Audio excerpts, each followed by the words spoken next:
Thank you. Kent County. I'd like to welcome everyone. For those that are here in person, we appreciate you coming out and enjoying some partly cloudy, sunny skies.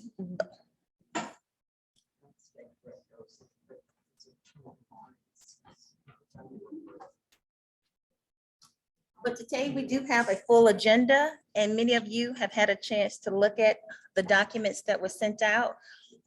Miss Beverly, do you mind closing the door for us? Because I know I'm echoing. Is the volume okay for those who are virtual? Thank you. And Ms. Cole, I'll let you handle the waiting room. Okay, thank you.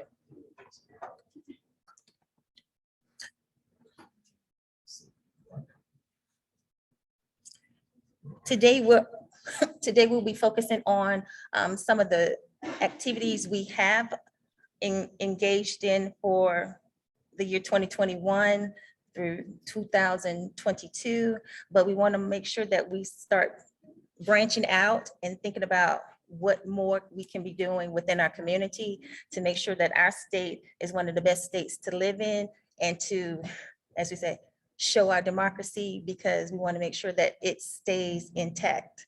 It's a lot of things that are coming at us from many different directions, but we just want to make sure that we are informed, we are informing, and we give out the information necessary to make wise decisions. I am Chandra Owens. I'm the interim president for the Kent County League in place of Mary Kay Eggers. I'd like to show some appreciation to my board. Oh, before I do that, the League's values and missions are to we envision a democracy where every person has the desire, the right, and the knowledge and the confidence to participate. We believe in the power of women and men to create a more perfect democracy. Again, I'm Chandra Berry Owens.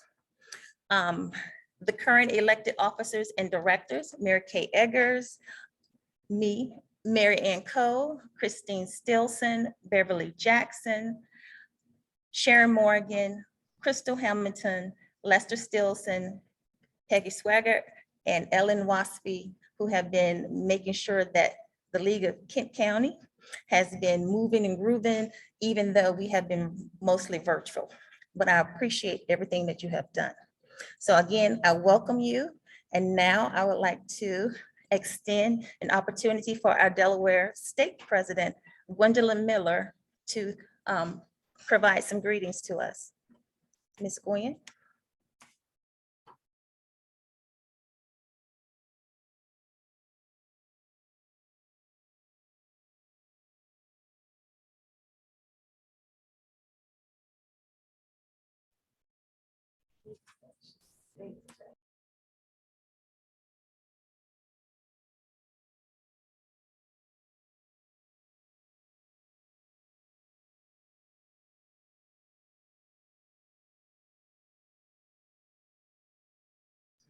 Ms. Gwen, if you're with us, if you would like to share some hellos for everyone, we would greatly appreciate it.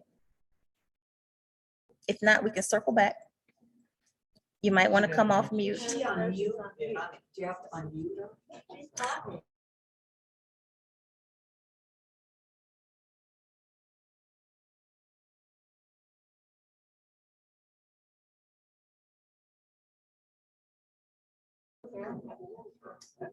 All right. Well, when she's ready, she'll give me a head nod. All right, let me go back to sharing my screen. Oh, I want this one. All right. All right, we'll move on.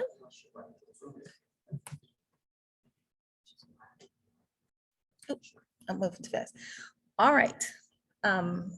I would like to provide this opportunity to introduce any of the guests that we have in person or online, if you would like to unmute, I'll start with the virtual world first. And then we'll introduce our new members in a separate section. So from our new members, you hold tight.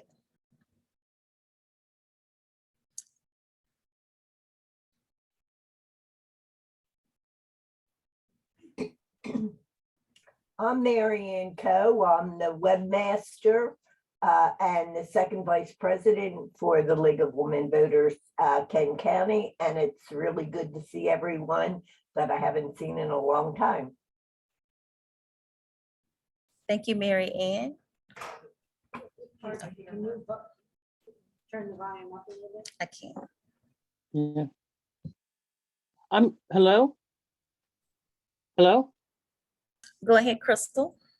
Yes, hello, Sandra, and hello, everyone else. I'm Crystal Hamilton, and I'm one of the directors of the League of Women Voters. I'm glad to see everyone virtually. I'm sorry I can't be there personally, but yeah, it's good. It is good to see everybody in either form.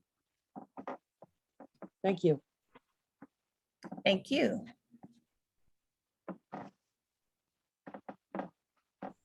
Well, I just want to introduce who I have in person.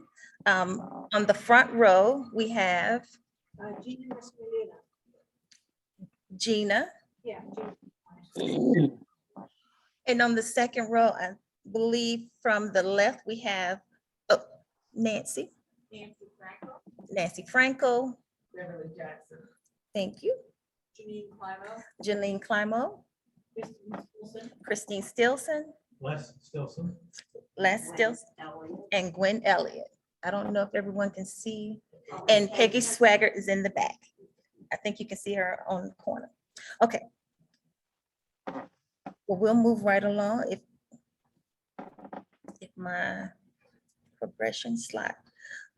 All right, many of you have received, well, everyone was sent the minutes from the June 21 meeting.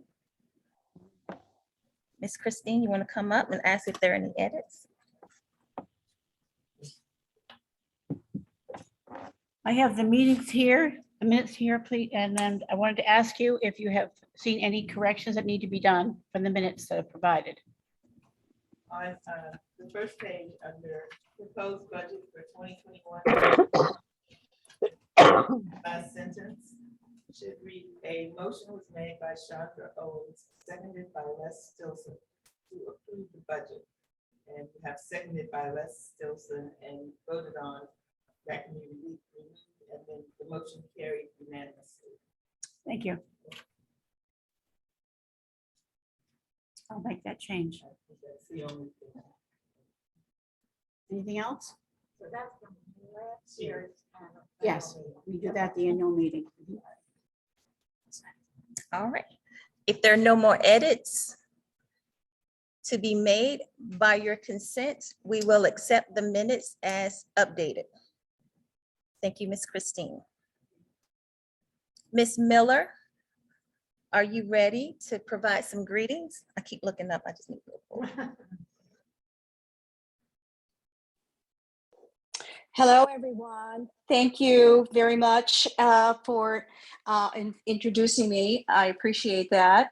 I am I'm unable to be with you in person. I am in Pennsylvania babysitting my grandchildren, which is something I cherish and look forward to. But I want to wish you all well wishes for a productive and important annual meeting, and thank you all for allowing me to be part of it and share it with you. Thank you so much. And enjoy the grandkids. All right, go back to sharing screen. I will call on our treasurer, Miss Beverly.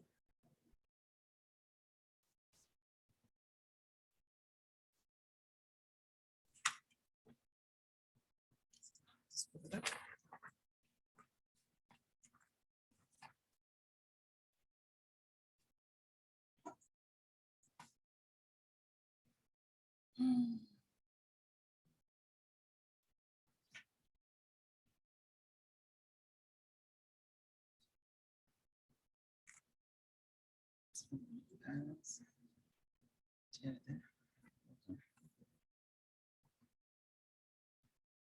we go.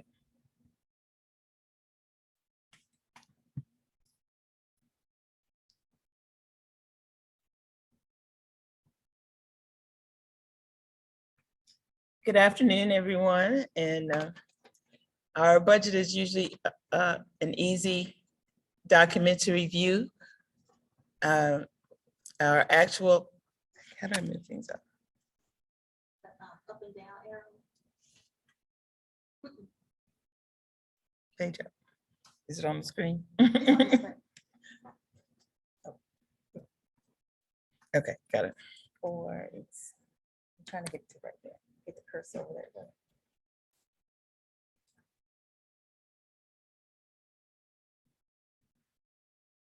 We should have practiced this part. Yes. Okay, well.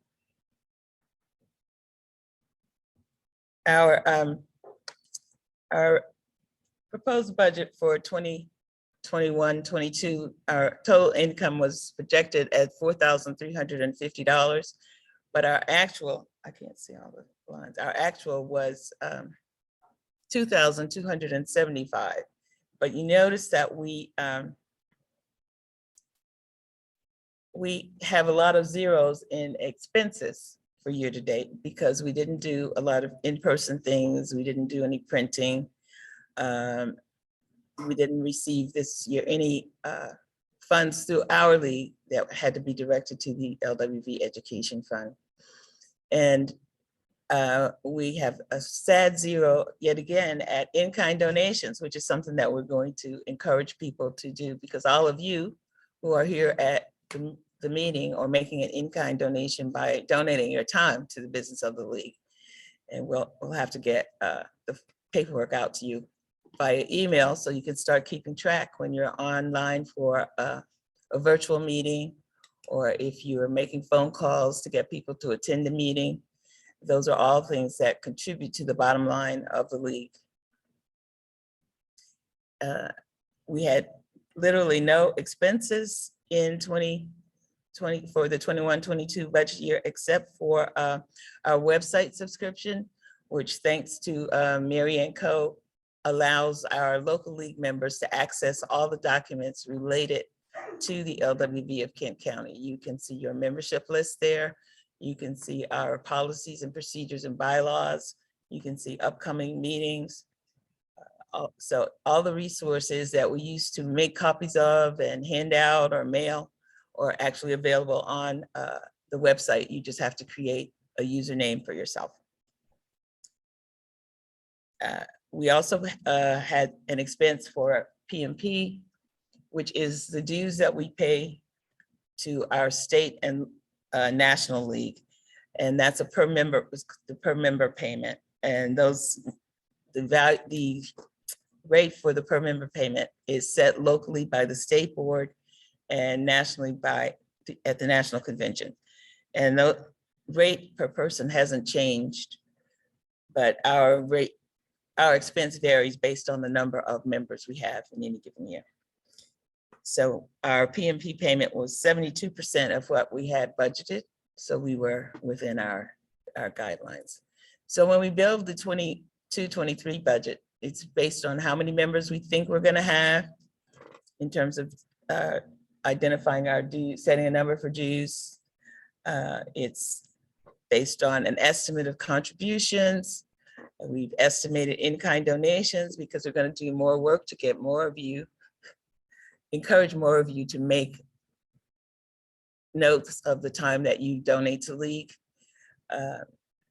We have certain set numbers from previous years for the budget for rent, if we had to rent space. And actually our cost for this room at the library today was $50, but it was paid. It'll be paid in June, so that comes into the next year's budget. We have a budget for supplies and hospitality, but our members tend to donate the items for hospitality, and that should be an in-kind donation. Speaking to you, Miss Brownie Maker, Christine. And we have left the amounts in the budget for membership expenses and international, actually, only membership expenses and for delegates to the state and local council and convention. And as far as I know, this year, we're not sending anybody to the national convention, either in person or virtual.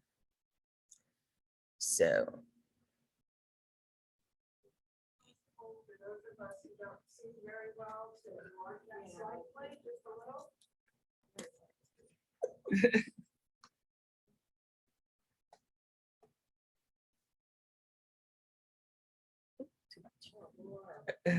Big improvement, right? But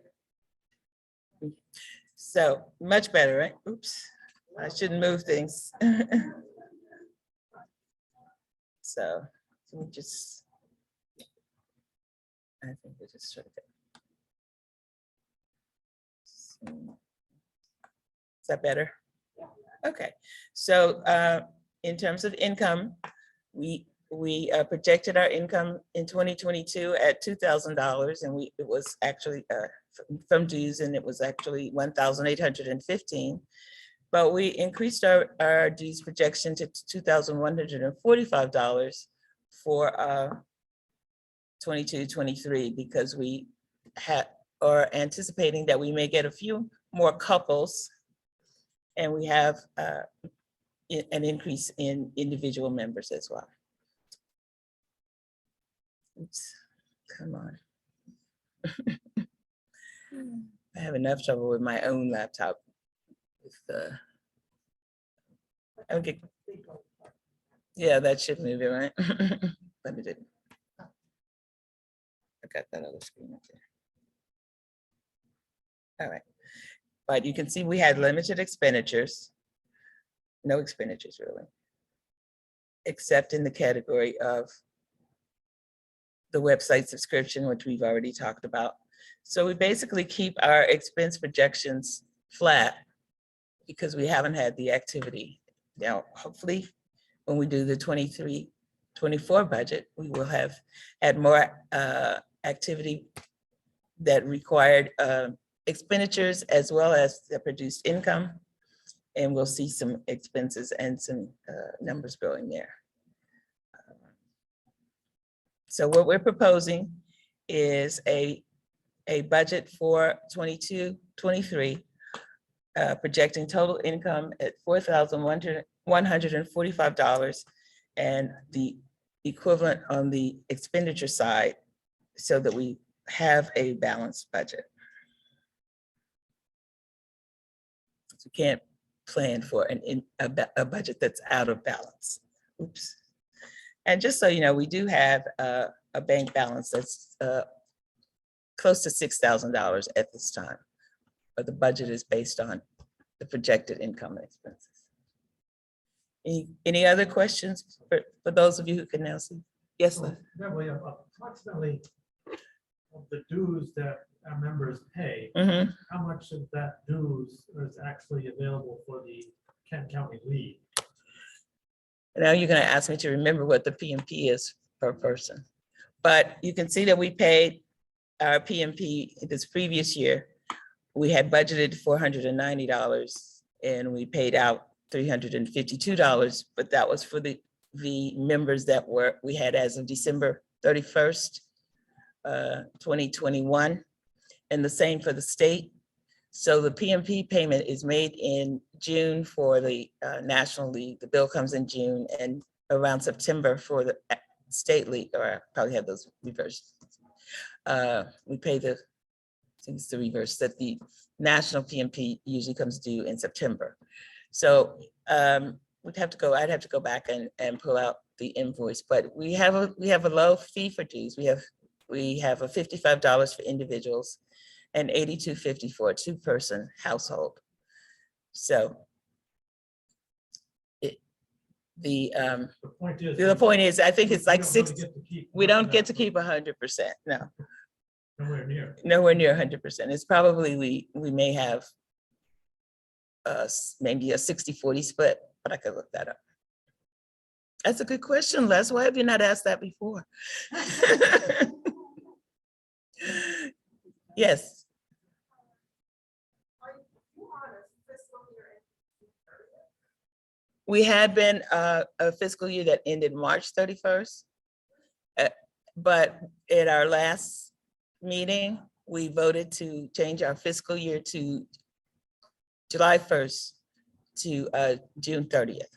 So as part of some other changes that we'll be talking about. Yeah. These numbers reflect a March 31st ending.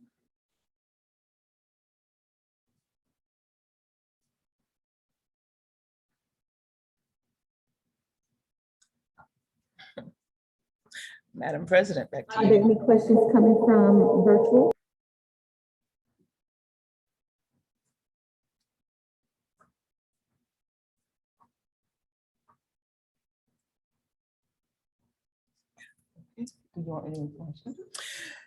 So I would like to move that we accept this proposed budget for fiscal year 22-23 as presented.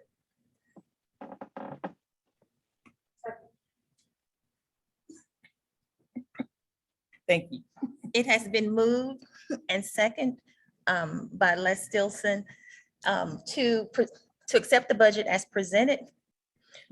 Are we ready for the question, or is there any debate? Hearing none, all those on Zoom, please use your raised hand feature if you are in acceptance of this budget. Those present, please raise your hand. I don't see it. It's under the reaction side. All right. We have 9 plus 5. Thank you. All those who oppose. Okay, everyone else lower your hands. Okay, and then we'll go into our no vote.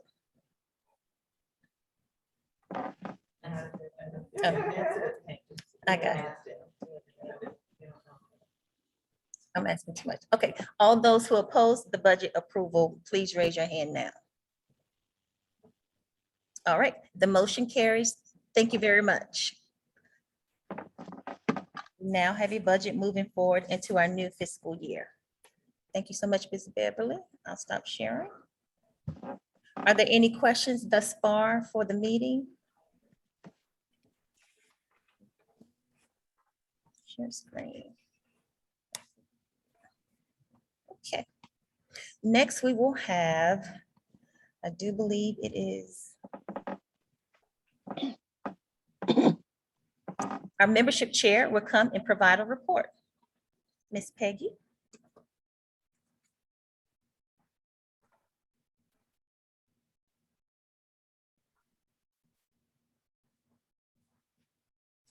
Good afternoon, everyone. We had looked forward to having standing room only event today, but COVID changes everything. Plus the festival on the mall and graduation at Polytech, I believe, and all of the parties and so forth.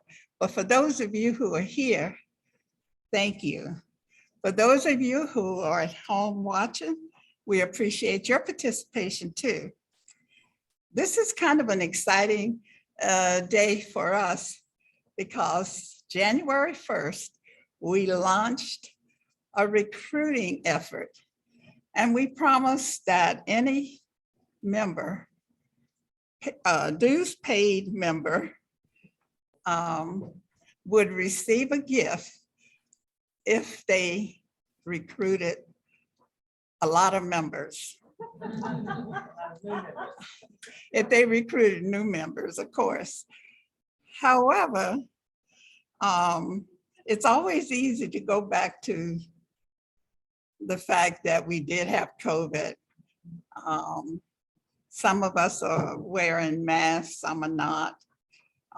Today, most of us are wearing masks, but it's hard sometimes for people like me to be heard if I have a mask on, so I'm gonna put it back on after. Anyway, The response wasn't exciting. But I'll save the winner's name until the end of the meeting because I want all of you to think about this. The prize was in-home or in the office massage. If you've never had that experience, it's something to behold. And I would tell you that I'm not deviating away from the meeting. I'll get back to that shortly. But I want to talk about my own experience and why we recommended that as the first prize. Sometimes during the day, your days are busy. I know Jean Climo, I don't know whenever she sees home, but she's all over the place. There are other people like that here. You're really busy all the time and you make yourself last. And so one of our friends was a person who fit that image. And so we gave her an in-home massage for her birthday. And she asked if I would come and sit with her because she had never had that done before. And nobody else would be in the house with her except the person doing the massage. Well, when I got there, I didn't know how the system worked either. But this lady unfolded her table. She covered it. She turned this very quiet, beautiful music on, and then turned the lights down. And my friend Virginia was on the table. And when the person began to massage her, she went to sleep. But I went to sleep too, because the environment was so calm, peaceful, and restful. And she said, when it was all finished, she said that was worth double the amount of money the lady charges. I don't know if I'm able to say this, but I will anyway. This lady, Cynthia, works for Dr. Allen. Is that right? Anyway, Beverly will give you more information. So she is licensed. She was trained by the best. And we thought, well, if we offered that to some, to our membership, maybe they would really be excited. So we had one member who really got excited and she won the prize. So that means stay in your seats and wait till the end of the meeting to find out who that person was. I'd like to say that during the period, the fall of 2021 and this year, we do have 9 new members. And fortunately, one of them is here today. Nancy Frankel? Yeah, raise your hand so they'll know who you are. Okay, but online, I saw Judy, and I'm not even sure how to pronounce that last name. Somebody help me. Okay, say it a little louder. Okay. And then we have a Miss Cephas. What's up? Tasha. It's a different spelling, but welcome, Tasha. And then I saw Reverend Gray, Regina Gray. And so it's really wonderful to have them. And so we do have some new members with us. I'd like to say that thanks to Mary Ann Coe. I don't know what we would do without her. We don't, as my grandchildren have told me, that it's archaic to download all of this and give it to people in hard copies, that everything is digitized. And so Mary Ann has digitized, excuse me, I don't know if they were looking for us or not.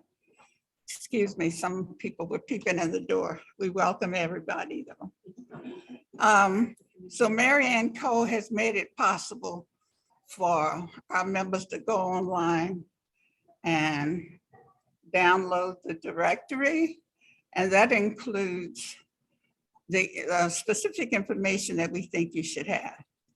And we try to keep it up to date. Sometimes some members cease to participate and we don't get the information timely, so their names stay in the directory until Beverly Jackson, our treasurer, reviews it, and then I'm given the okay to delete it. And I'd just like to say that Mary Ann Cole is a treasurer, not a treasurer, but a treasure. And she has recovered, but she was not here for a while. And I'm thankful that she's back. We all are. There are two other announcements that I'd like to let you know about. The voter registration training is continuing and our membership is invited to participate. And the next training is for August. Well, there is one in July, but then there are two, I believe, in August. But if you're interested in participating, any member perhaps, but you can call me and I will give you all the dates because we're in a big, important year. And in order to work, registering voters, you must have this training. So I really appreciate, you doing that if you're interested. And what was the other? I can't read my own writing. Shame, shame. Pardon? Is that information on the website? I'm sure it is. Mary Ann, can you hear the question? Voter registration. Yeah, is the voter registration information on the website? Okay, it is. Okay, but I'll give you the one that goes directly to the person we correspond with. Is that okay? All right. So thank you.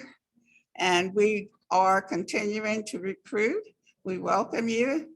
And some of us are looking for predecessors and post-successors. Thank you so much. Thank you, Ms. Peggy. Are there any questions for our membership chairperson? So moving forward, bring 5 new members. There might be a prize on the other side, but we will see. But I'm just trying to motivate you early. Okay. Next, next to the podium, bylaws committee recommendations, and I will pull those up for Mr. Stilson as he comes up. Stop sharing.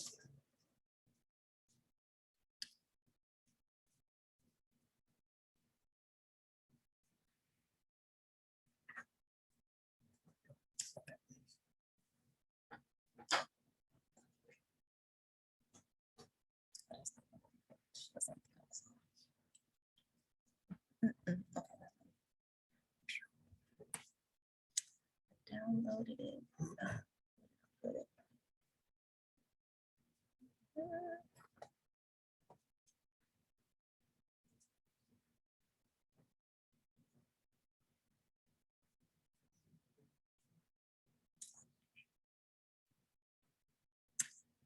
Let's go to everything yesterday.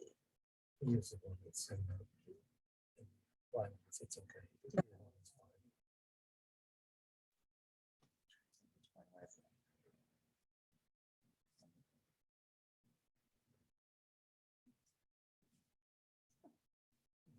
Okay, now pull it up.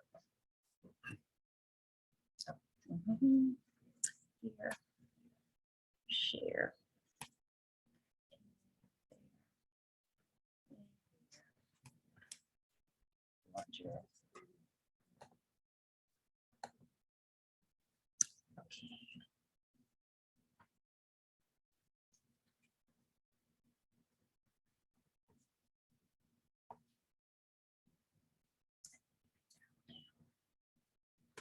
As she's pulling that up, just sort of a brief background on what this 501c3 is all about.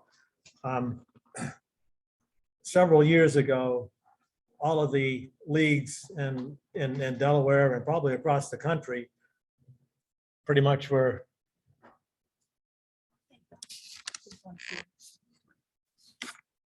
you don't need to see me.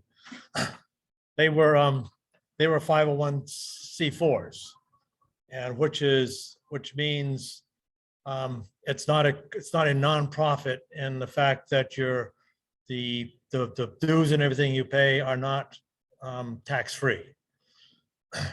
So several years ago, the National League and a lot of the state leagues developed a education fund, and the education fund was a 501c3. So you could have funds that were donated to that were tax deductible. Over the last several years, a bunch of state leagues, Delaware included, merged the 501c3 or merged the 501c4 into the 501c3. So the whole organization became a 501c3. Since then, in Delaware, the Newcastle district and the Sussex district have already changed over to a 501c3. And we are in process here in the Kent County to develop a 501c3 program. So when you do that, there are certain things in your bylaws that have to be there to justify that what you're doing is truly tax deductible and for the benefit of the organization. So the section 1, it talks more about the 501c3 and the fact, it's all part of the tax code. And so that's boilerplate that has to be in anybody's section 1 purpose that's going to be a 501c3. Then we also have to have going down to under Article 5 on a financial administration, we had to add a section 5 on dissolution. So that you'll tell you that if the league has to be disbanded for any reason, to clarify that any funds that are available or anything else that's available will go to another tax-free organization and not be used to generate any income. So those are the two big things we had to do for the actual bylaws. And I don't know how to move this up and down either. Get to the arrow here. Oh, that was the cursor. I don't know where it went to.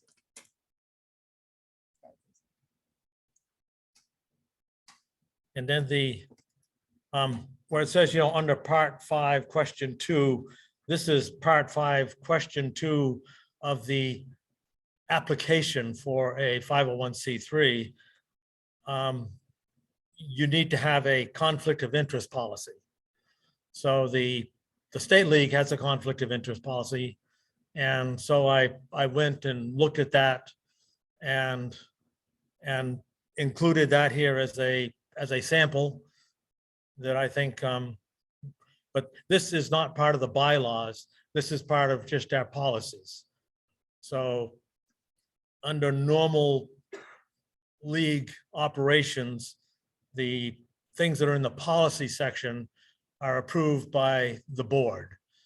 But the Kent League for years has taken the step of having the actual annual meeting membership have the opportunity to approve any additions to the policies and procedures. So, and there's another part, I don't know if you want to show it, that has Chandra did a very nice, that shows exactly where these things go in the in the new bylaws.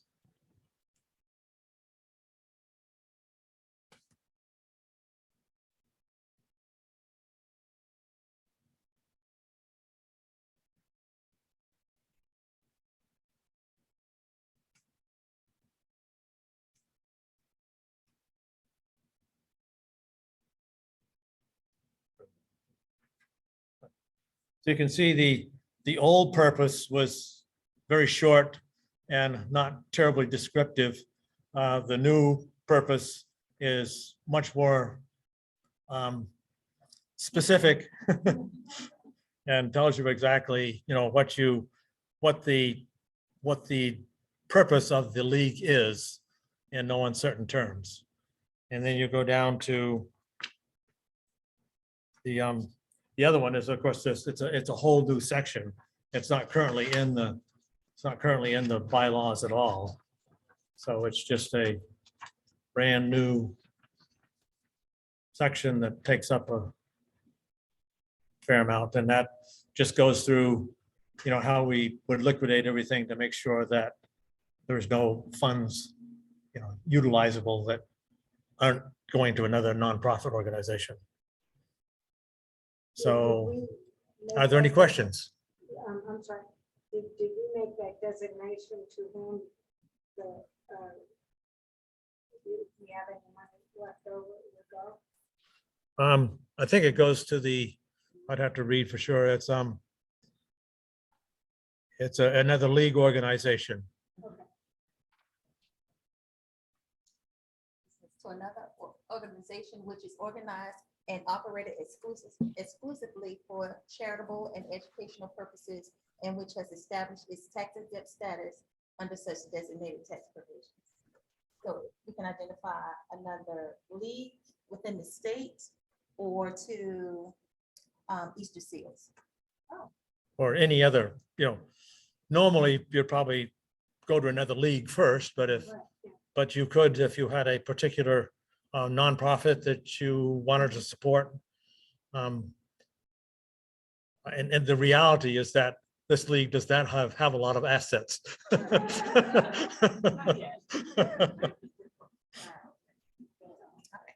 right, so now we'll go back and we'll take the first bylaw amendment, and using your reaction button for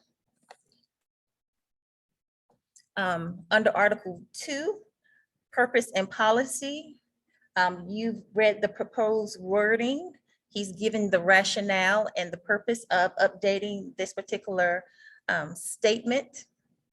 All those in favor of this bylaw amendment? Chandra, Yes, I had my hand up because I have a question about that first proposed wording. I'm sorry. Go ahead, Ms. Allen. Under the proposed wording for Article 2, Purpose and Policy, it says purpose of the league is to promote political responsibility, et cetera. And it says, and to act on selected government issues. This is an important wording because the last sentence of the proposed wording says, no substantial part of the activities of the league shall be attempting to influence legislation. It seems to me that these two statements are in conflict with each other and need some clarification.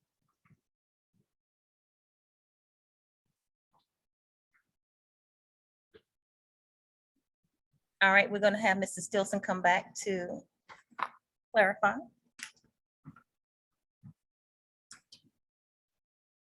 The key word there, Ellen, is substantial. In other words, the league cannot, there's a direct guideline someplace that says it's, a certain amount of money or a percentage of money that can be used for lobbying type activities. There's another form that where they use for the state league, and it's 569 or something, where it's another way of talking about it. So you don't, the substantial, a lot of leagues did not want to transfer from a 501c4 to a C3 because the substantial was a little bit vague. But a league our size with the funds that we have available, there is no opportunity for us to be using a substantial a part of actual financial services to support activities to influence legislation. So that's where it comes from.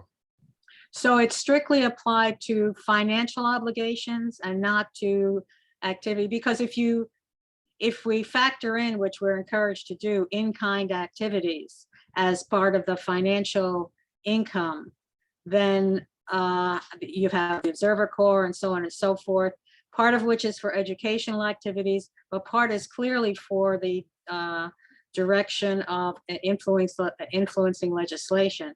So that, as you mentioned, the word substantial becomes key, because who defines substantial and how is it defined? It is defined by the IRS,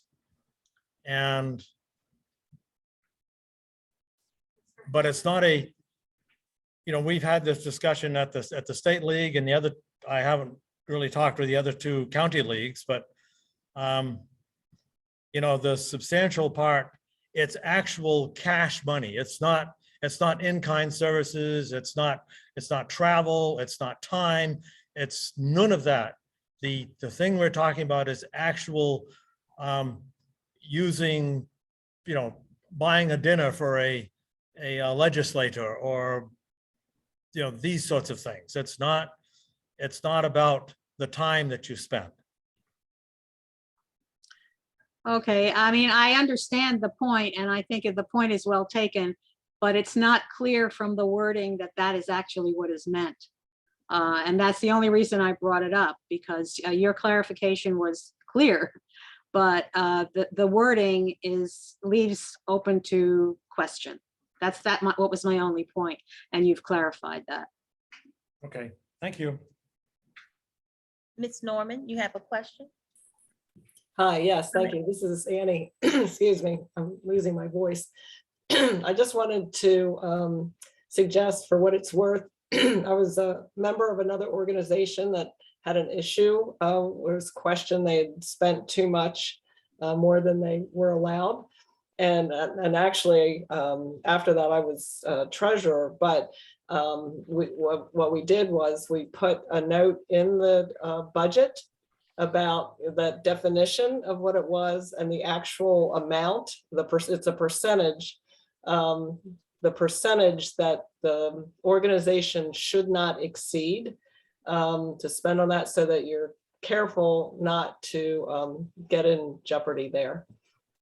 And of course, things may have changed in the law since then, but something along those lines, I think could be helpful. Thank you. So we have another added statement to include for the budget for FY23. Yes, ma'am. Another question from the audience.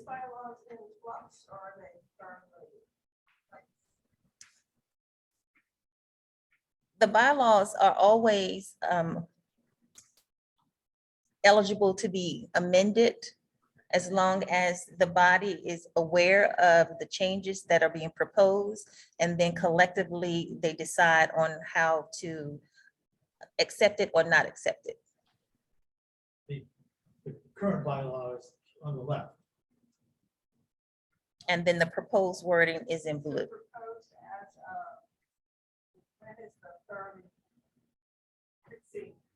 These proposals. It'll be confirmed after today.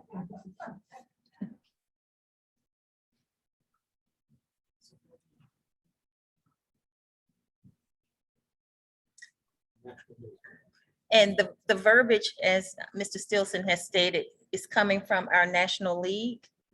So that's what the other county leagues are using for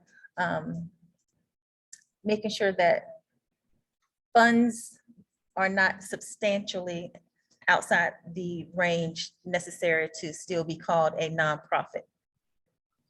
We are attempting to influence legislation, but not financially, not with our financial means. I'll say it that way. Perhaps the word financial might be a good insert on the final sentence. No substantial financial part of the activities of a league shall be used, etc. That might clarify it even more than the wording that exists there. But if it's taken from LWVUS, I don't know that we can change it. I would suggest that we keep it as it is. Okay, I just needed to raise the question, and that's the answer. Okay. But we can send the information to the legal counsel with the League of US, just to make sure that if we do consider adding that particular word, that it does not change the content or context. Yeah, I think the raising the question, I mean, every time the league, LWVUS, sends out things to be approved by the local leagues, they also encourage comments where comments are raised about a particular statement that the league has made. I think that it would be a good thing to do. Yes, ma'am. All right. I Gwen. was just going to make the point that the IRS is all about finances. So on one level, it would be redundant to, add that, because the sentence previous is tax under such provisions of the Internal Revenue Code. Okay. And Ms. Gwen, just to restate what she's saying, being that it is the IRS and it's strictly in following financial means of organizations, that it might seem redundant to include the word financial next to the substantial influence, just because it's part of the IRS in terms of revenue. Okay. Are there any other questions? All right.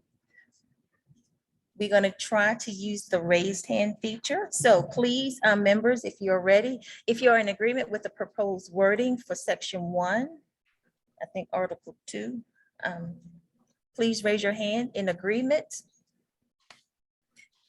And in front of me, I have 2, 8, 9 plus 9 plus 5 is 14. I think that's unanimous. Oh, what I will allow. Okay, you can lower your hands.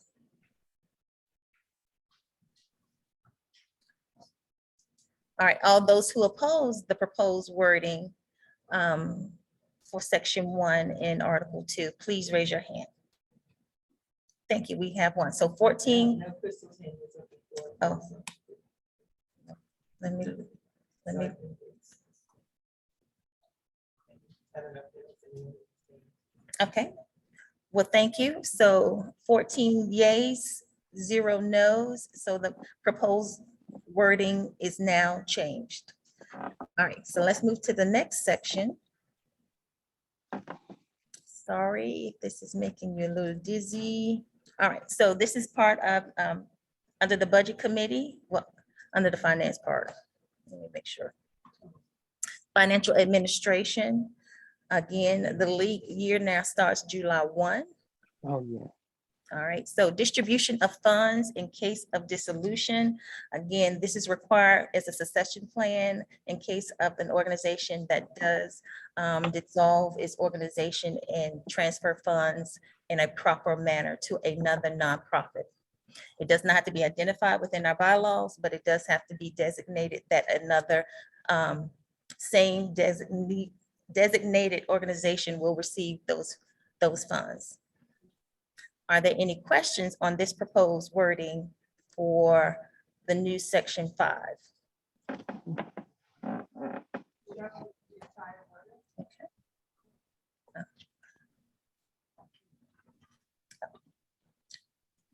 Was that what you wanted to do? Move it up a little bit? No, not without being small. We can go back to the original one. Oh, I was.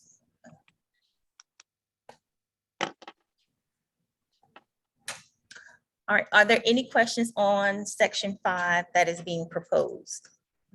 Move adoption. Yes, ma'am.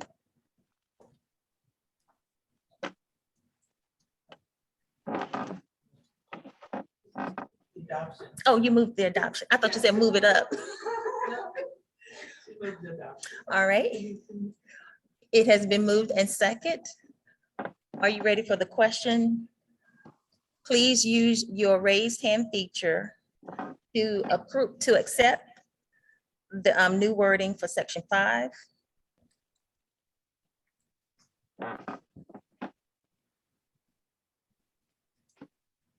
Okay, we have 7 plus 6. So we have 13. You can lower your hands now. All those who oppose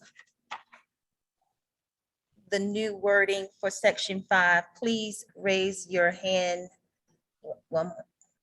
Please raise your hand now. If you are opposed, please raise your hand now.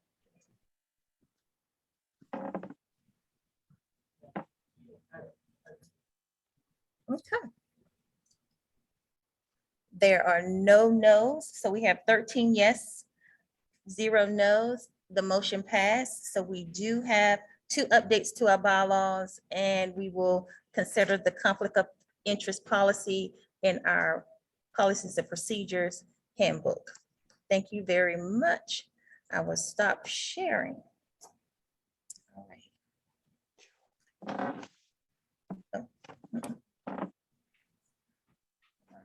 Oh, share screen. Next, we have our nominating committee. I believe that is next up. And Ms. Norman. All right, this is what we have. Some of your team has. If you would go ahead and read what is on the screen, and we can do what's stated at the bottom for the offices that are still vacant.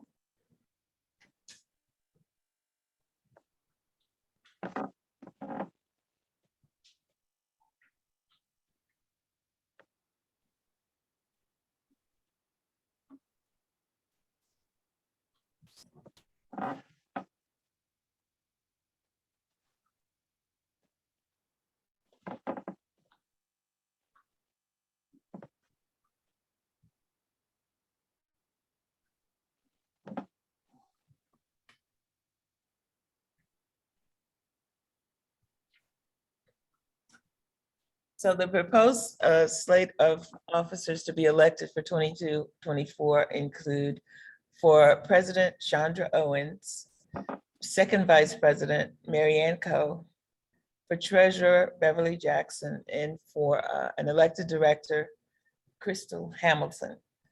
We will accept nominations from the floor if there's anyone in the meeting today who is willing to serve as first vice president, parliamentarian. The secretary doesn't, she's got another year. First vice president, parliamentarian, and then we have 3 directors positions available. No nominations. Are there any nominations from the floor? Anyone who wants to volunteer themselves? You can't volunteer anyone else who's not here. If you're online and you want to volunteer to fill one of these positions, you can nominate yourself.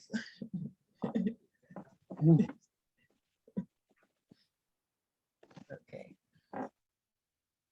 Hearing no nominations. No Going once, predecessors. going twice. Going 3 times. Yes, No predecessors. could I what? I'm sorry.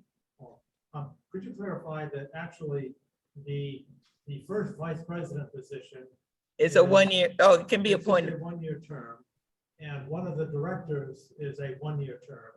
Those can be appointed by the board. Right, And that would give somebody an opportunity who would be willing to, take a 1-year term to see if they would be interested in taking a more active role in the future as an elected Member of the board. member of the board. The 2 of the director positions are actually 2-year vacancies. Okay. That have to be elected. Right. Okay. Well, with that clarification, is there anyone who is interested at this point? Well, you can volunteer yourself or ask for more information after the meeting, because I guess the first meeting of this board will be in July, or August. In August, okay. So you have until, say, the 1st of August to think about it and put yourself forward, or get somebody who's on the board to put your name forward, or another member, if you would like to fill one of the open positions. First vice president, if you'd like to be the person appointed by the board, or actually, or one of the directors, or if you're good at running meetings and you want to keep us under control, you can volunteer to serve as our parliamentarian. And hearing no nominations, are you ready to vote for the officers presented? So please raise your hand if you approve of electing the slate as presented. President Chandra Owens, Second Vice President Mary Ann Coe, Treasurer Beverly Jackson, and Director Crystal Hamilton. Okay. That being said, the slate is elected and confirmed for 22-24. And thank you. And don't be shy about volunteering. We do have fun in our meetings. Yeah. We're an easy to get along with group, so. Thank you so much, Ms. Beverly. All right. Moving forward, we will be making sure everyone gets the meeting invite to ensure that you all collectively know what is going on with our county league, and just to make sure that if you see an office or position or committee that you're really interested in, you'll be more readily to jump in to lend a hand. All right, so now we're moving to a quick report from the president, the interim president's annual report. So I put together a few things that we have done, or that we put some attention to this year. I will lower your hand, Ms. Crystal. All right. So being that Ms. Eggers took ill last summer and asked me to step in for a little while, and she'll be right back. But as we say, sometimes our intentions and our bodies don't always work together. So we just kind of we just pray for her and make sure that she was still taken care of, making sure that she was all right, and if she needed anything to come back whenever she was ready or had time to spend with the league, and making sure that we were, right on track as she had intended.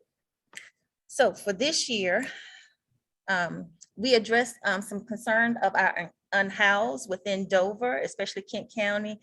We've had several conversations. I know, I was trying to capture the moment. Again, we were working virtually, but we did have conversations in which we were brought up to date about what was going on, as well as how we can lend more of a hand to help the situation, and again, let our legislators know that we are concerned about the concerns of our unhoused. Then we will also had the opportunity to get together for our holiday gathering. It was good to see everyone in person, have some good food, chit chat, and just catch up for a little bit, just to see everyone, and before the holiday season got underway, and then COVID took us to a left turn, but I digress. But everyone was safe Yeah. during that gathering. And so we did have a really good time. That was a good event. Then this springtime, we were afforded the opportunity to assist with a mental health fair in collaboration with the Afro-Female Institute Incorporated, alongside with Delaware State University and several other community organizations. So whenever we do have a call for league volunteers to come and sit and man the table, we want more faces, and we want them to see how diverse and how creative and how energetic our whole team here with the King County League is. So be ready, because there are things coming up on our calendar that you will be getting a call for. This, at the start of the year, you were sent a survey about what was the concerns that you had most, out of the categories for natural resources. Global warming and energy had been a major concern. Had we known in January that gas was going to be $5 a gallon, we would have gotten those garbage bags like they did in the South when there was an oil mishap. We would have gotten ready. But knowing that global warming is real, we need more of us to be beating the drum to make sure that we make positive impacts with our legislation and our policies, so we can have clean and healthy water and fresh air moving forward for our generations to come. So we need you to be looking out for the Global Warming Committee or the climate change, so we can make those bigger impacts. When we talked about international relations, the two topics that you all said were your number one concern: national security, rightfully so, and then foreign policy, because there's so many things that impact, and we have so many access points that we just want to make sure that we are safe, and what we're providing to the world is appropriate in guidelines with our moral values. Sometimes they're not, but just trying. Top concerns for our healthcare. You all mentioned that insuring the uninsured, because we want as many people, as we went through COVID, we understood that not everybody had the same access, the same opportunities, the same care necessary for them to make it through these last 2 years, almost 2.5 years. So we just want to make sure that universal health care is something that could be a reality for many of us. But again, we have to be the ones knocking on doors and walking through Leg Hall to make sure that they know that we're still concerned about that. And a top priority for making sure that our government is up to par is ensuring that civil rights are taken care of for all people. The openness in government, making sure that we are there and they're not having secret meetings in which decisions are being made, but everything is open and transparent, is important. But making sure that everyone is treated fairly, of course, diversity, equity, inclusion, and access is a major emphasis, especially with the Biden administration, this presidential administration. But we just want to make sure that we are pushing for, because it's what's right. It's the right thing to do. And when it comes to our education locally, accountability. We have several school districts within the state and many within our own county.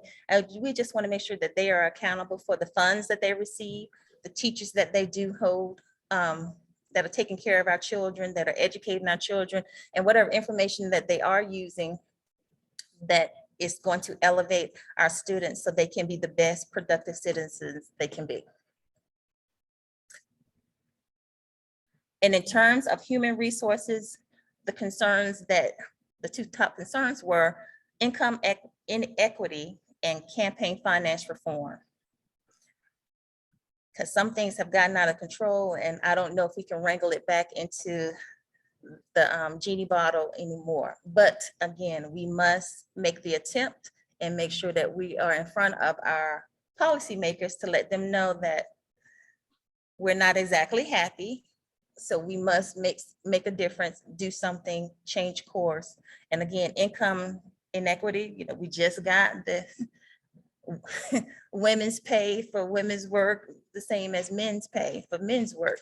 So 100+ years later, we're still fighting that same fight, but we should not have to, but we must. And so you all, each of you are necessary to keep the campaign going.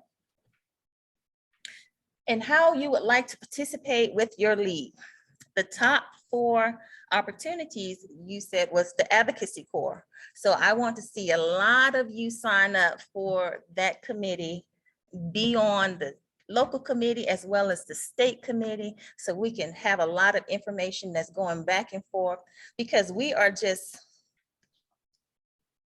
100 yards from Leg Hall right now. And so we should be the first one that's like, oh, Kent County's back in the house. We want them to be sick and tired of seeing our faces, but we are not the ones that are showing up. So although I'm not retired and I'm getting there, I'm working for it. That's my goal. That's my goal. But the main thing is we have to make ourselves available for certain occasions to ensure what we feel is the most right and common sense things to do, that our legislators who we've elected are doing those things. And then it comes to the voter registration education.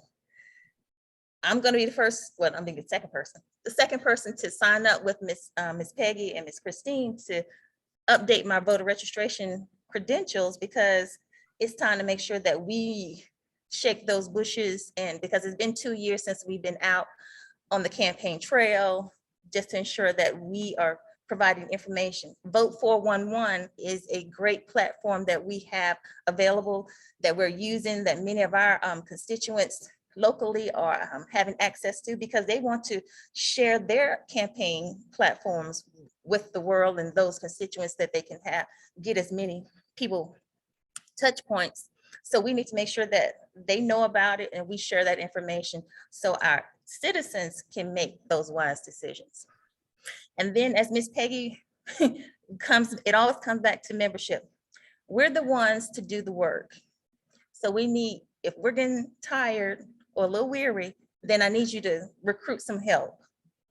Find some neighbors, find some kids, grandkids, who are, voting age, however, just to make sure that we are continuing the fight that was started way back in 1919.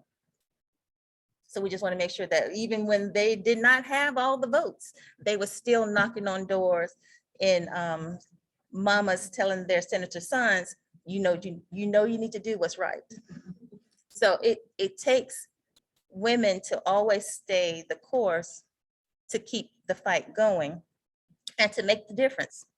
And then of course you all want to participate, well, not to say you all, many of you want to participate on the hospitality. So we love when we have brownies and fruit and goodies, because many of us come out for, those secret recipes. We love those, but we need to make sure that we have an opportunity for many of us in a safe, open space. We can spread out as necessary, but just making sure that, we're still in COVID, that we take care of each other so we can move everything forward. So these 12 committees need Kent County members on them. The Finance Committee, Election and Voting Committee, Advocacy Corps, the Observer Corps. We need to make sure that we're present and watching those meetings and listening to what's going on. And if it's something that the league can do, then we can be activated. The Criminal Justice, the Education Committee or Portfolio, Healthcare, Land Use and Transportation, Natural Resources, Reproductive Choice. I'm just gonna leave that right there because we all know. Social Policies and Mental Health. Those are 12 committees and portfolios that we do need some traction on, and your energy and your experience, your knowledge will help us understand what we can do better in Delaware, especially Kent County.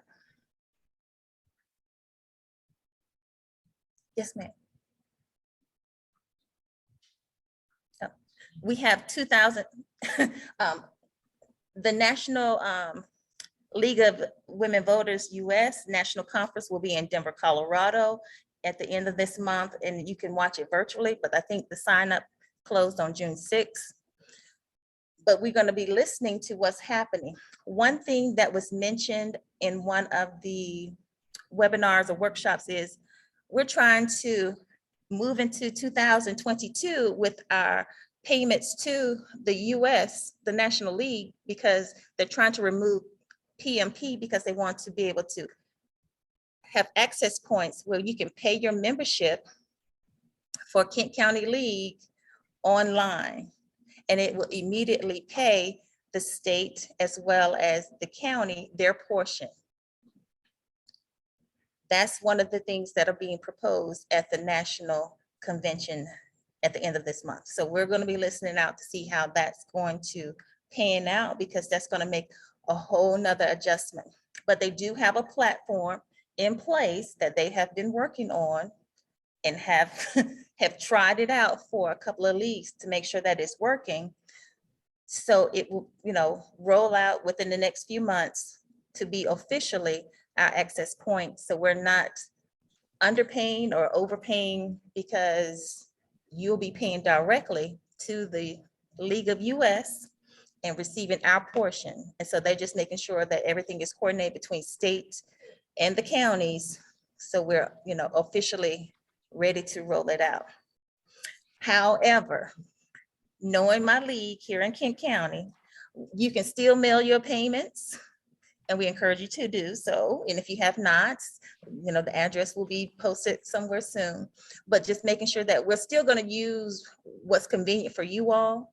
But we just want to make sure that if we have a brand new league person, a person who's interested in joining the league, they can immediately go to the league, Kent County, and sign up. And then they can click some points, use the credit card or debit card, and join the league. And then we'll get their information shortly after. But we don't want to. We can still use our mail postal service, but we just want to make sure that when people are excited, we want to get them while they're hot. Not to say like that, but we want to get them, we want to snatch them up and be a member. And that way we can, acclimate them to how we do things and still use that energy moving forward. September 20th is National Voter Registration Day. We have a couple of months to get ready to do something really, really, really, really big here in Kent County. So I really want us to have something really, really, really big, because why not? Every year, as we learned in the last 6 years, is every election is important. So even this election is very, very important. All right, October 20th. In October, we will have our state candidates forum as well as our county candidates forum. So those who always help Ellen Waspy, we want you to be ready to go. We're going to try and use our Kent County email address more efficiently, so we can get quicker responses from those candidates and those elected officials who like to try to ignore until the last minute, but they're not going to get away with it anymore. So moving forward, everyone that I'm looking at now and looking at on Zoom, I'm going to see your name pop on committee meetings. Of course, they're going to be Zoom. Sometimes they might be in person as needed, because sometimes we want to go out the Green Turtle and have a chit and chat. But the main thing is making sure that you all are actively working for the league. It's going to be very important. So I think that's my last thing. So I appreciate the opportunity to almost shadow Mary Kay Eggers, but the help from the existing board has been extremely beneficial for me to grow, even though it's been a little tight, but they've given me a little room to wiggle. And as they say, know who your audience is, and I do. And I appreciate each and every one of you, but we're going to be adding some things and moving in some directions. Hopefully that's going to bring in new members, keeping your knowledge base to share with those new members, because what you have, we still need. So always know that. So right now, before we take our break, before our program, are there any announcements? Okay, Just a reminder that it's not just for women only. right. So yes, it's women and men, women and men. Yes, Nancy? Yes, what is the website that we go to get all this information? I don't have the website. As a new member? Okay. Mary Ann Cole, are you ready? To look at all the information. Yes. Excuse me.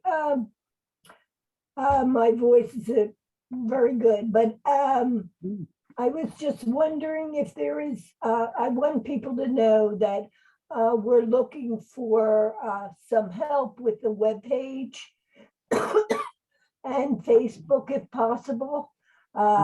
We know what happened, you know, with the long range illness that I had that never thought it would be lasting this long. You know, I'm feeling up to par. In fact, today I feel really great. I had a procedure yesterday on my heart, and that went well, and that's the reason why I'm froggy like I am. I had tubes down my throat. But if anyone would be interested in helping out, learning how to deal with the webpage and or Facebook, that would be great, just to have either someone helping me or at least as a backup. If God forbid something happens, you know, so just let me know and I will train you. You don't have to know about it. All right, so thanks.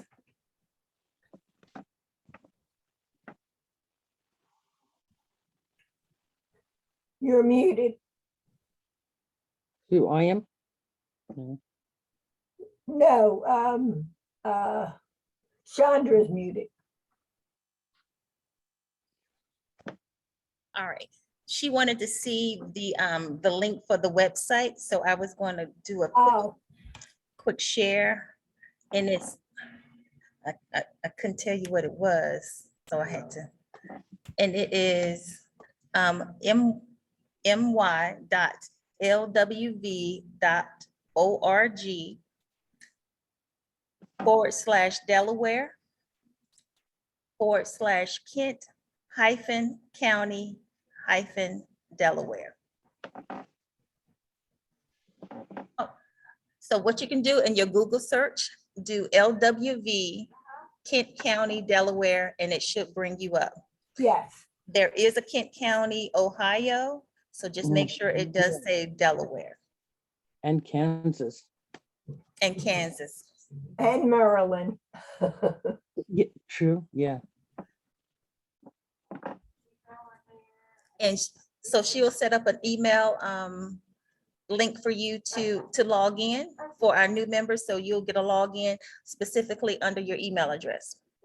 No problem. All right, so we're gonna have a 10-minute break. I think that's right. And we'll, Miss Annie, is she still with me? Yes. You'll be able to share your screen and that way you can advance as necessary on your own, okay?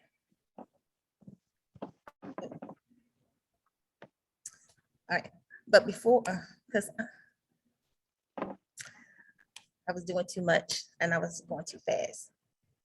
So let me share my screen one more time as we get ready to close out the meeting. All right, my closing remarks are, it's time to get back to work.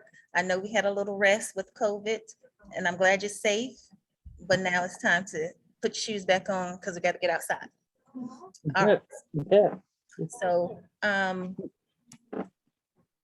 yes, ma'am, we're gonna have a 10-minute break for those who need to stretch legs. We should have a round of applause for our new president. Oh. Very good job with the training wheels. And now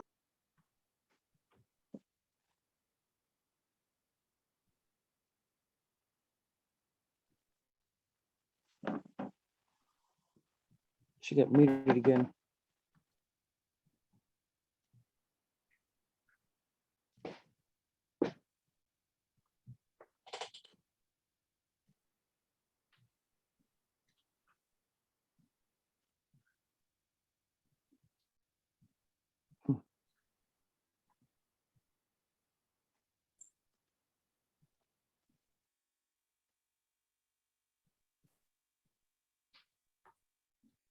you want to stop sharing, then I'll pull up my PowerPoint. And then hopefully I'm able to share. Let's see. Yep.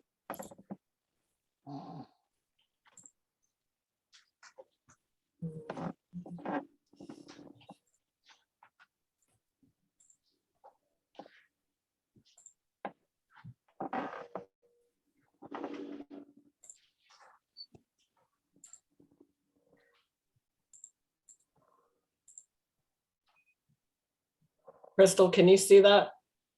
Delaware Yes. Libraries? Thanks. Yes, I can. Thank you.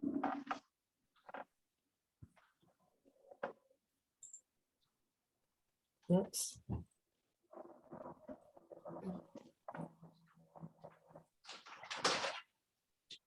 Let's see if I can.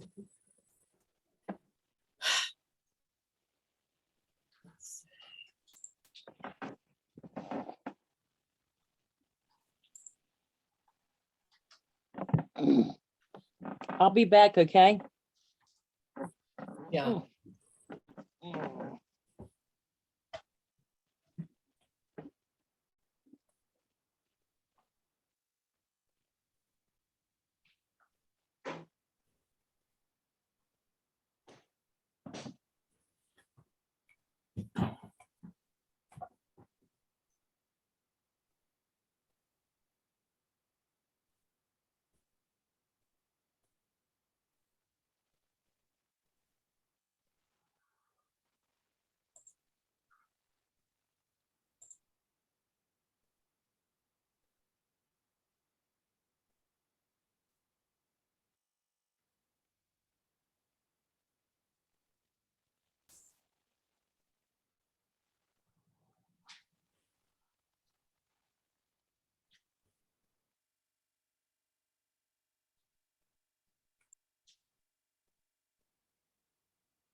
I'm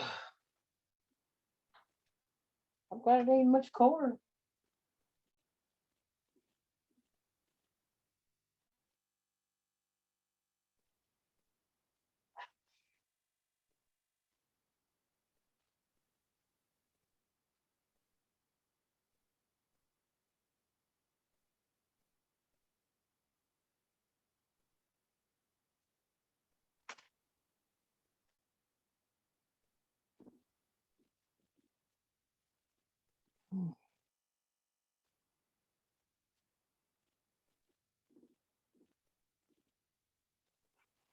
Ugh. Ugh.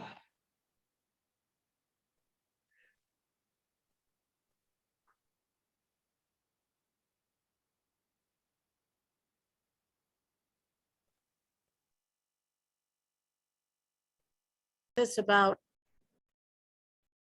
okay. I'm happy to have Annie Norman coming to speak to us this afternoon about what's going on in the library world and about hot topics in terms of the library. Anything that we can glean some information about and be more up to date about issues and to do with access to libraries, et cetera. Annie's been with our league for a long time and has been working for the state of Delaware for a long time in the library area. And we welcome you, Annie. You're on. Thank you. Thanks, Christine. Thank you. So as Christine said, so my official title for this presentation today is I'm Dr. Annie Norman, the State Librarian of Delaware, and I'm also Director of the Division of Libraries. However, I've been a member of the League of Women Voters for a long time, as Christine said, I think since the 1990s, I'm not sure, but I really want to thank all of you for all you do to support all issues, including school libraries, and to support me as well. I want to tell you that I am devoted in spirit to this organization, even if I don't always, it's not always in practice and not as present or as involved as I would like to be. But and I thank Peggy for chasing me down every year for my membership dues and all of that. But I do appreciate very much everything that you do. We know that women's groups were instrumental in first creating libraries. And in fact, the Council on Libraries celebrated their 120th anniversary in 2021. And ironically, then was just under sunset review by the legislature, but came through with flying colors. So in this century, for the past 20 years, the leadership strategy has been to create a system of services. Delaware libraries are proud of all of their recent pandemic pivots and innovations too. Uh-oh, my slide's not advancing. All right, let me stop sharing a minute.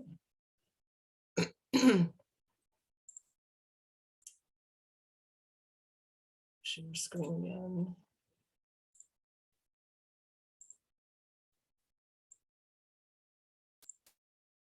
Nope. Well, there we go. Try that one. Delaware libraries are connected. We established a statewide library technology infrastructure about 16 years ago. So far, 70 libraries, that includes the 33 public libraries, but it's a total of 70 libraries, are sharing over 3 million books and ebooks for the benefit of Delawareans. The powerful shared library system ensures equity of access and capacity so that an abundance of quality books and services are available to all, regardless of economic circumstances. The state funds up to 50% of library construction, and library square footage doubled over the past decade. Due to COVID, we're also maximizing the outdoor library spaces as well.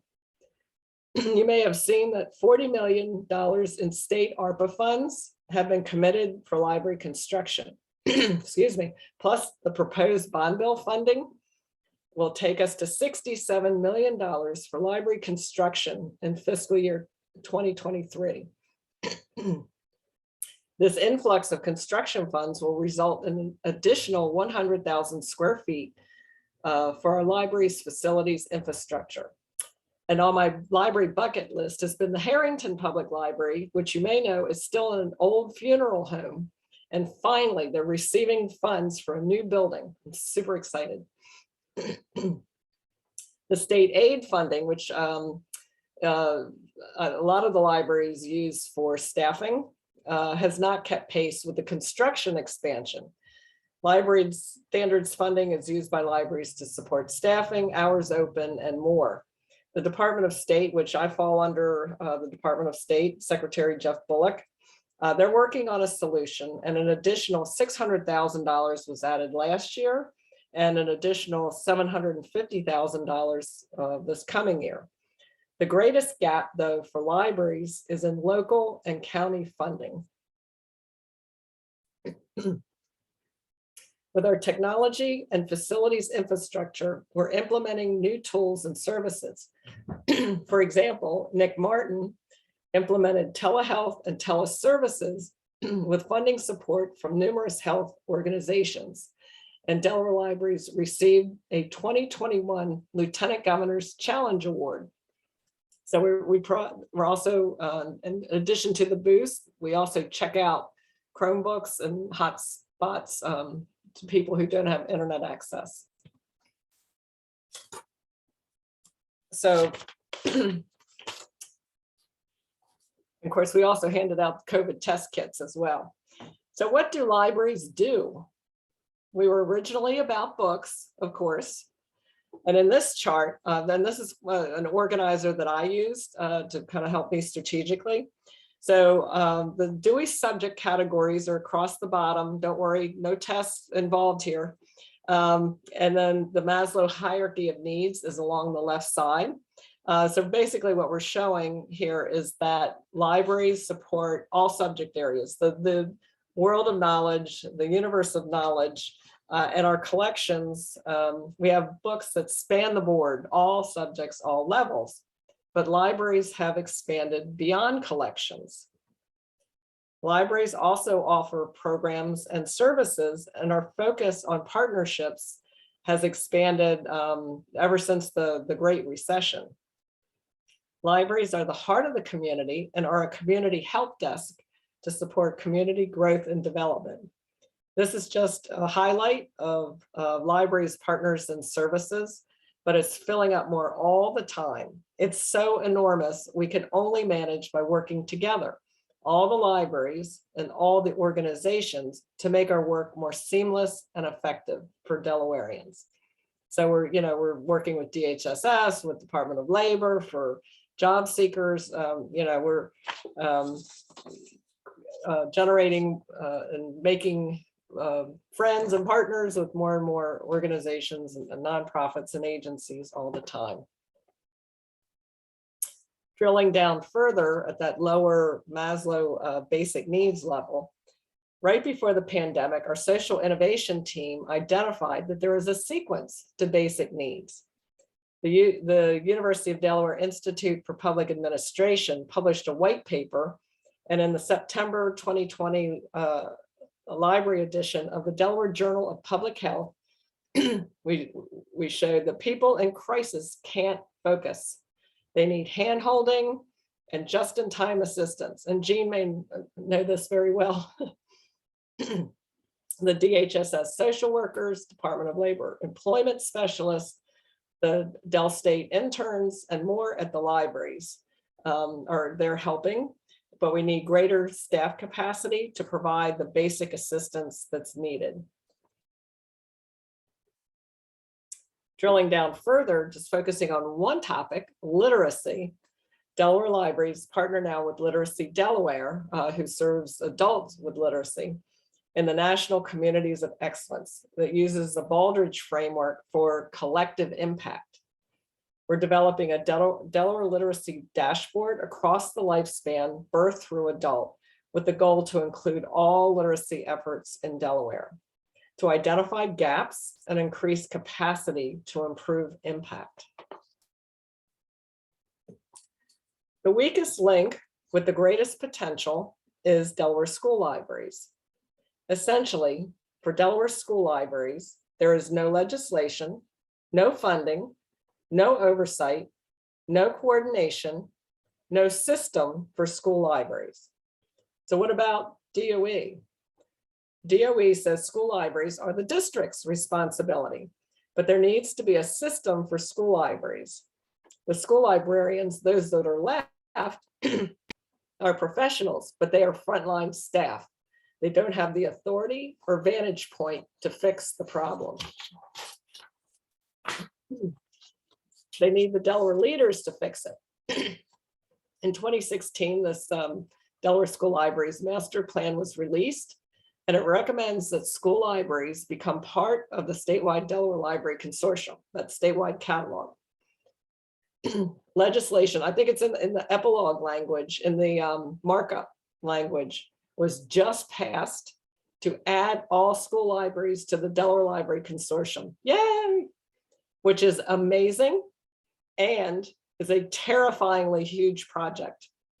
As we get started, it would be helpful if the league could help explain the benefits of libraries and of them all working together to the educators.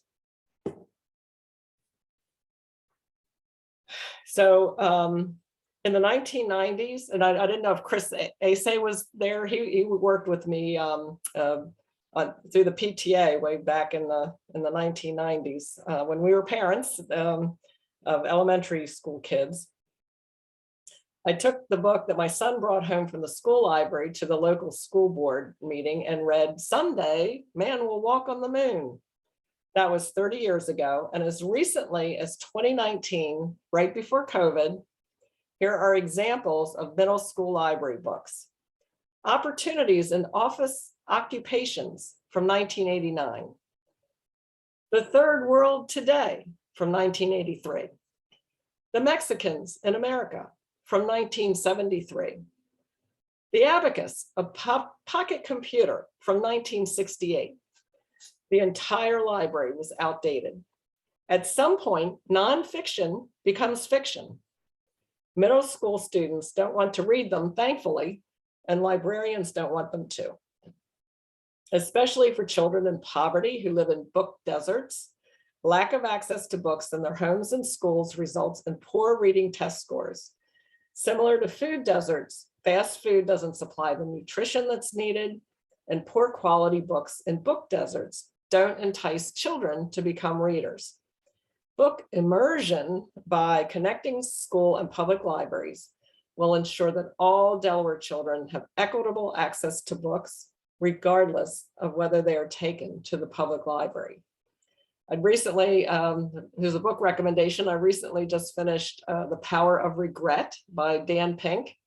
He made an interesting point about compound interest, which of course is typically associated with financial matters, the power of compound interest. But he says it applies beyond finance to the small choices that we make every day, like reading, and these or exercise or eating right, those sorts of things, but they accumulate and they produce explosive benefits or harms if we don't over time. So initiated by Representative Longhurst, the colonial school libraries are connected, are members of the Delaware Library Consortium, and are being strategically managed to support literacy and academic success. And here are before and after photos. And so in this case, the administrator there was weeding up to 1999, which is, there's still a lot of books are 20 years old. That's still not enough. But Colonial is investing $100,000 in school libraries. And if we could get additional state funding, that would certainly help.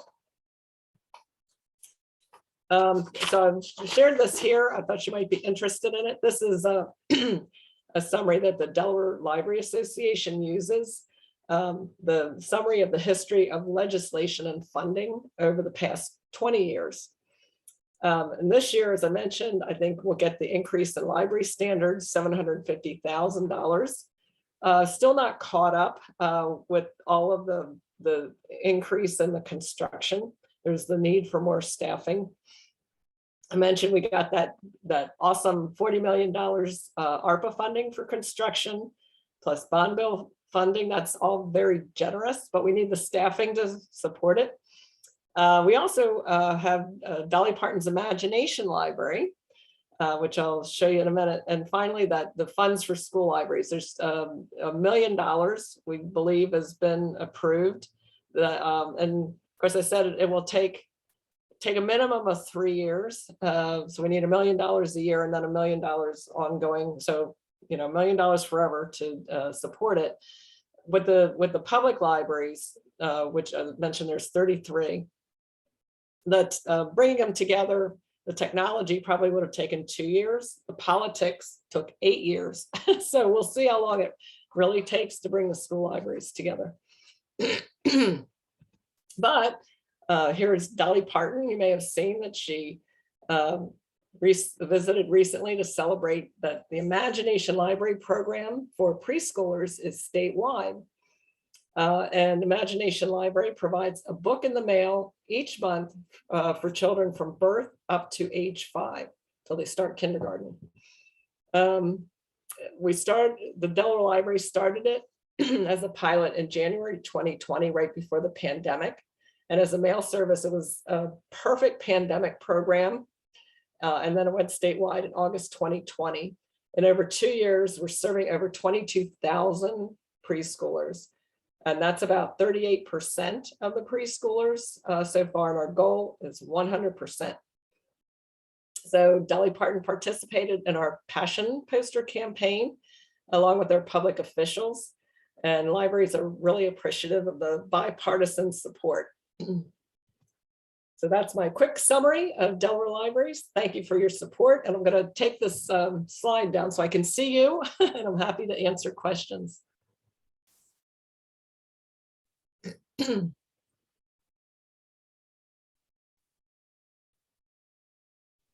Thank you, Ms. Norman. We have one question here at the library. Thank you for your presentation. I just want to thank you especially for the talking book series. I'm in a position where I need to use it. The Delaware Library send me a set every once in a while, and they've been very responsive to my requests. That's great. Yeah, that's the Delaware Library Access Services for people with disabilities. Yeah. It used to be called Library for the Blind. They send out, it's a mail service. We provide talking books, which are provided by the Library of Congress, which is great program. So thank you. Thank you.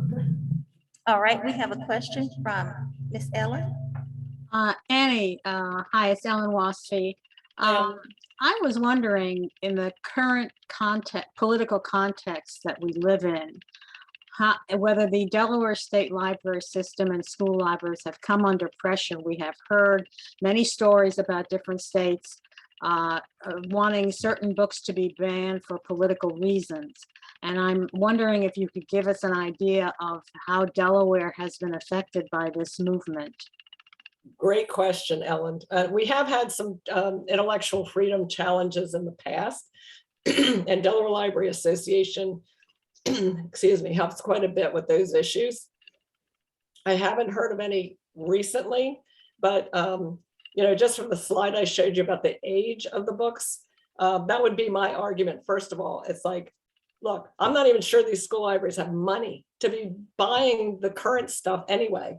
Let's make sure they get rid of the outdated stuff.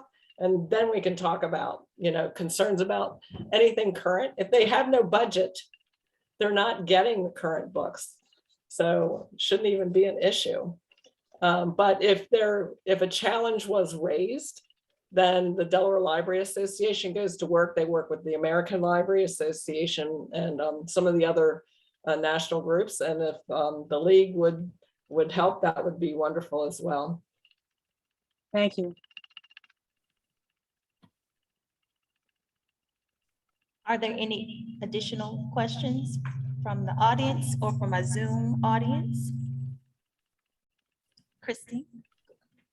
I wanted to know, how could the league help? Well, as I said, I think we have this really big school library project coming. And I think if the league could help convince educators that libraries are important. You know, as I said, I've been doing this for 30 years. And I've come to the conclusion that educators are not going to run the libraries. It's like somehow we need to centralize this and our own profession needs to run them. It's a different model that doesn't really exist anywhere, but I see it in every state. It's like school librarians beg, you know, just beg to be supported. And it just doesn't work. And it affects the academic issues, is certainly literacy.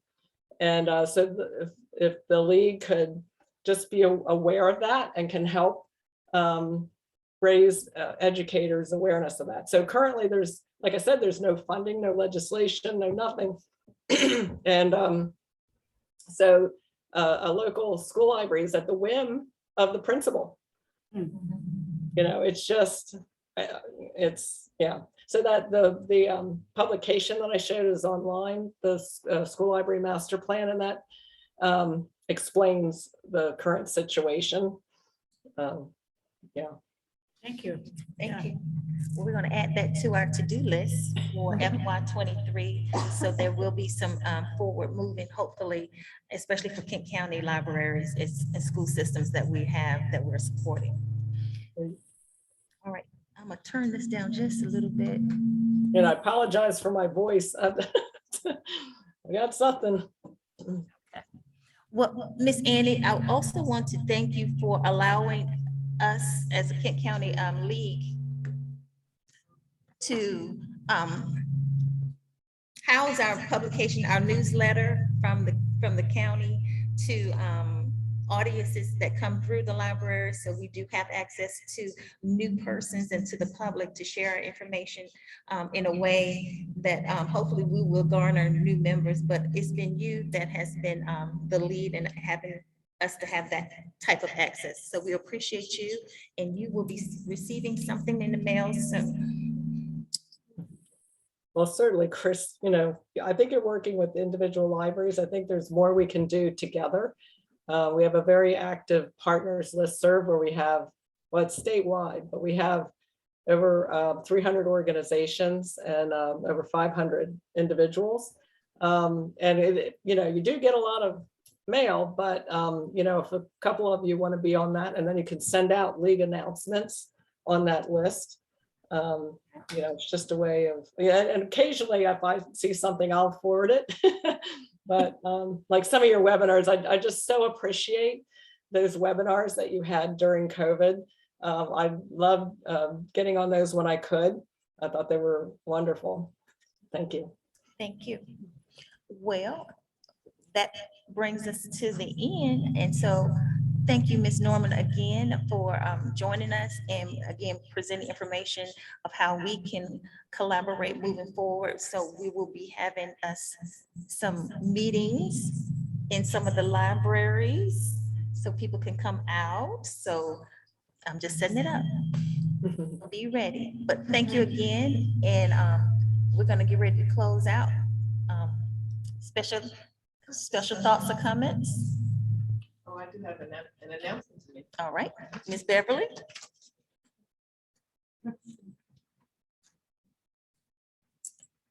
Well, it won't come as a surprise. Turn the sound off on that other computer so it's not fighting. That feedback.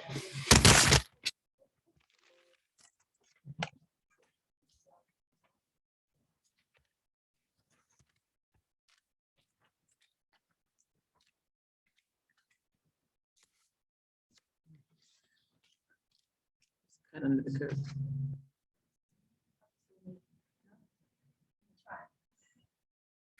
It won't come as a surprise. It is feedback.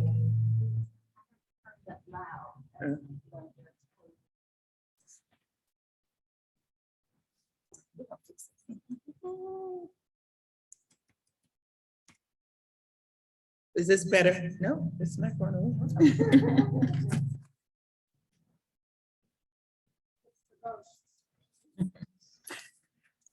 The winner of our new member recruitment award is actually our former first vice president, who is now our president. And she'll be receiving a in-home massage from Candace Bell, a massage professional that was trained by our member, Chris Essay, many years ago. And she offers massage out of Dr. Roger Allen's chiropractic office on Walker Road. And, she'll be contacting you. Thank you. Soon. Thank you. Actually, you'll be getting a gift certificate from Peggy in. And you can make your own arrangements. Yes, ma'am. And we know you've earned that massage, not just from recruiting new members, but from what we put you through this year of training wheels. Yes, the training wheels. I think they're coming off because y'all gonna put me to work. But thank you. And I'm gonna bring in a couple more people, but I want you to compete with me on bringing membership.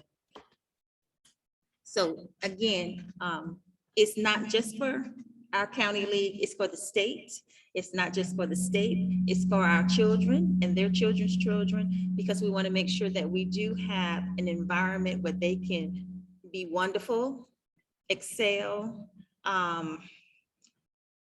no, no major issues that are unnecessary for growth within a world that has so much potential.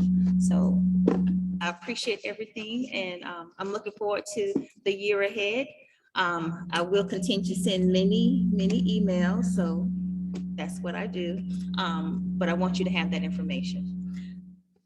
But as we wrap up, if there's anything that you want to participate with, let me know, let us know, and we'll talk with you all soon. Thank you. I'm gonna log off now. You all have a good day.